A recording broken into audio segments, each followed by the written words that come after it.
मित्रों, मैं पहले भी बता चुका हूं कि सेक्स बुरा नहीं, सेक्सुअलिटी बुरी होती है। कामुकता समस्त व्याधियों की जननी है, इसलिए कामुकता अच्छी चीज नहीं होती है। संभोग से समाधि की ओर आप विचार करके देखें कि जहां भोग है, क्या वहां योग संभव है? योग तो भोग के सर्वथा विपरीत है। इसलिए मित्रों, यह बात मेरे समझ में नहीं आती। मेरी समझ में तो सीधी बात आती है कि जहां भोग है वहां योग संभव नहीं है। जब सेक्स वासना रहित हो जाता है और क्षरण रहित हो जाता है, ऐसे सेक्स को योग में समयोग कहते हैं। समयोग का अर्थ है दो बराबर लोगों का भावनात्मक रूप से, आत्मिक रूप से, शारीरिक रूप से जुड़ना। मित्रों, समयोग की प्रक्रिया सीधे कुंडलिनी जागरण की ओर इशारा करती है और यहाँ हम अपनी सुसुप्त हुई कुंडलिनी शक्ति को, सर्पिणी को जगाने का अभ्यास करते हैं। मित्रों, कई ऐसे साधक हुए हैं जिन्होंने संयोग से ऊर्ध्वरेता साधना संपन्न की है, परंतु यह आज के युग में इतनी सरल साधना नहीं है। जब हमारा इंद्रियों पर पूर्ण अधिकार होगा, हम इंद्रियों को अपने नियंत्रण में कर चुके होंगे, तभी वासना रहित सेक्स संभव है। जो हम शिवलिंग की उपासना करते हैं, इसमें भी इसी ऊर्ध्वरेता साधना की तरफ इशारा किया गया है। नीचे अर्घ्य के रूप में भग है और उसमें लिंग ऊपर को जाता हुआ है। लिंग अंदर नहीं जा रहा। लिंग यदि अंदर जा रहा होता तो उसे अधोगति कहते हैं। जो मनुष्य आजकल कर रहा है, यह अधोगति है। परंतु योगी जब मनुष्यता को प्राप्त करने के लिए पशु जीवन से ऊपर उठने का प्रयास करता है, तो वह जैसे कि भग में लिंग ऊपर जा रहा है, तो वह अपने वीर को अधोगति में जाने से रोकता है और उसे ऊर्ध्वगति द्वारा सुषुम्ना मार्ग से मस्तिष्क में कलेक्ट करता है, और यही शक्ति उसकी कुंडलिनी जागरण का कारण बन जाती है। यदि वासना होगी तो क्षरण भी होगा, और यदि वासना नहीं होगी तो क्षरण से बचा जा सकता है। लेकिन यह गहरे अभ्यास का विषय है।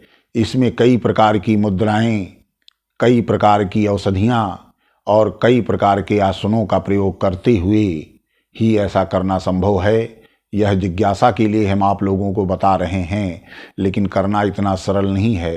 हाँ, जो जिज्ञासु साधक हैं उनके लिए सरल है। करत करत अभ्यास से जड़मति होत सुजान, रसरी आवत जात से सिल पर होत निशान।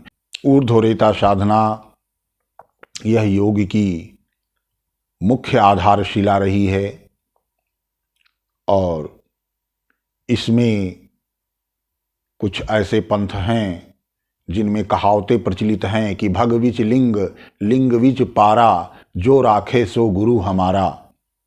लिंग भग के अंदर ही रहे, परंतु वीर जरा सा भी न निकल पाए।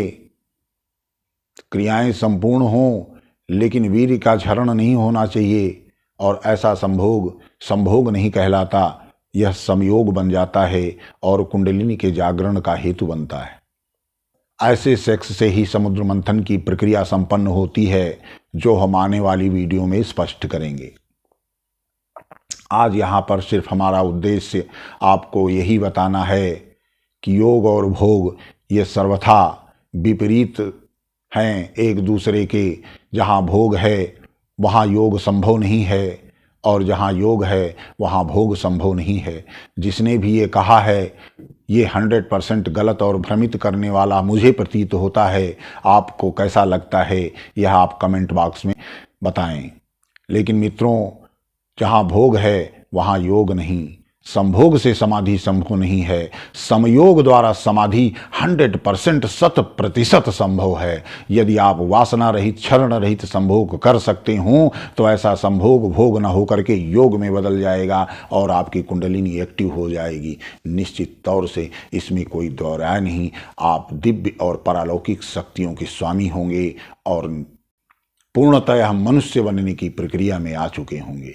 मित्रों, बिना कुंडलिनी जागरण के, बिना सहस्रार शून्य चक्र से इस जीवात्मा को निकले बिना इस जन्म मरण के चक्र से मुक्ति संभव नहीं है। अगर जन्म मरण के चक्कर से मनुष्य मुक्ति चाहता है, देवत्व चाहता है, मनुष्यत्व चाहता है, तो उसे आज नहीं तो कल कुंडलिनी एक्टिव करके अपने शून्य चक्र सहस्रार से ही निकलना होगा। नीचे के अन्य द्वारों से निकलने पर यह बार बार का जन्म मरण चलता रहेगा, क्रमशः चलता रहता है। इसमें कोई दो राय नहीं। संक्षेप में बताए देते हैं मित्रों, समाधि का अर्थ होता है यह ध्यान की अगली प्रक्रिया है और योग का चरम बिंदु है। ध्यान में हमारा कोई ध्येय होता है जिसके ऊपर हम ध्यान आकर्षित करते हैं। उसमें हमारा मन किसी एक विषय, किसी एक वस्तु, किसी एक गुरु, किसी एक आराध्य पर लगा हुआ होता है, उसे ध्यान कहते हैं। और जब मन किसी भी विषय पर न लगकर शून्य हो जाता है, विचार शून्य हो जाता है, ऐसी स्थिति को ही समाधि कहा जाता है। मित्रों, समाधि में हमारा मन बिल्कुल शून्य अवस्था को प्राप्त होता है। हमारे सामने जो कुछ घटित हो रहा होता है उसे हम दृष्टा के रूप में सिर्फ देख सकते हैं। हमारी क्रियाएं, हमारी श्वास गति, हमारे शरीर का संचालन प्राकृतिक रूप से अपने आप स्वचालित रूप से चलता रहता है। हमें इसे चलाने के लिए कोई अभ्यास, कोई प्रयास और मस्तिष्क को कोई आदेश नहीं देना पड़ता। यह स्वचालित प्रक्रिया चलती रहती है और हम युगों तक बैठे रह जाते हैं जिसमें श्वास भी हमारे नियंत्रण में नहीं होता, परंतु वहाँ पर समय की गति रुक जाती है और काल की गति, अवस्था की गति, शरीर की गतियाँ, सभी गतियाँ स्थिर हो जाती हैं। वहाँ पर परिवर्तन नहीं होता है। समाधि बहुत ही